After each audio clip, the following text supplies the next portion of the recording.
Thank you for the invitation to speak. I'm grateful for a critical opportunity to speak on this issue that is very close to my heart at this critical point in our nation's history.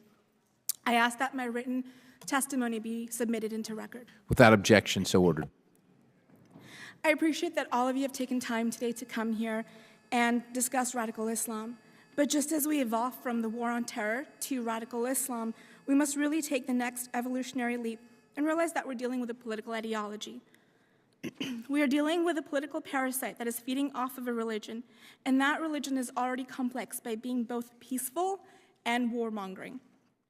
Islamism is a political philosophy with its own rich intellectual and religious history.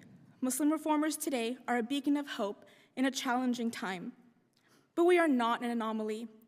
Muslim reformers are a resurgence of free thinkers that have historically been silenced for political gain by other Muslim groups. The first group were called the Khawarij, a fierce group of free thinkers who opposed the caliphate system in the early years after the Prophet's death. Today, you will hear Muslim grievance professionals call the Khawarij a band of outlaws and link them with ISIS, the very thing that the Khawarij were against. Next, we have the Mu'tazilites, who failed to birth a national and liberal, peaceful Islam because they lack political support.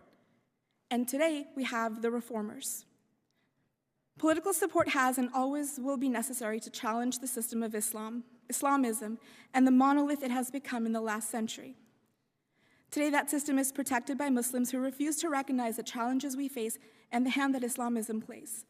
Whether we're looking at jihadis or radicals, Islamists, or faux progressives, which are leftists who refuse to recognize the reality of the situation, these groups enjoy Western liberty but have no interest in honoring or extending that liberty once their goals are secured. Here's an example. We already see how these groups use shame tactics and exclusionary practices to silence minority voices in Islam, voices like mine, all the while crying that they themselves are a minority in America in need of special protection. How does this espouse liberal values? The fact is, millions of Muslim Americans will not suffer if they are offended. The truth is, Islam is not a race. It is not in our blood. It's an idea. It's just an idea. Because of this, it is impossible to be Islamophobic, racist, or a bigot if you question an idea.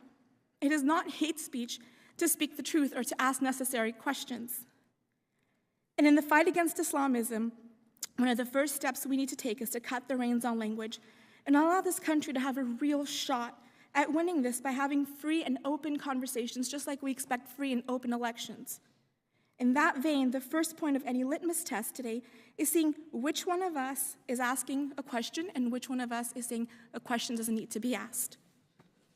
If we want to see more critical thinkers in Islam, if we want to make more voices heard for human dignity, then we need political support and we need a landscape that remembers the best of America, bold and unapologetic truthfulness. The political ideology of Islamism needs to break. At the same time, we have to discuss Islamic theology as well if we want to get to the heart of the problem, as it impacts radicalization and CVE efforts. I want to stress that both Islamism and radical Islam need to be tackled. The former creates a ripe breeding ground for the latter. And ultimately, what's going to be most effective in defeating radical Islam is not just programs, but to deploy change agents like reformers and help spark movements that break the ideology from within. We need to be culturally and philosophically combative and find, source, identify, and create those allies.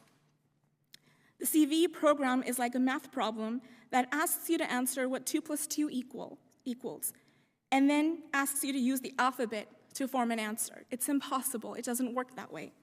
The fact is, no CVE program currently in play is as powerful as Muslim change agents with a national, if not global, platform.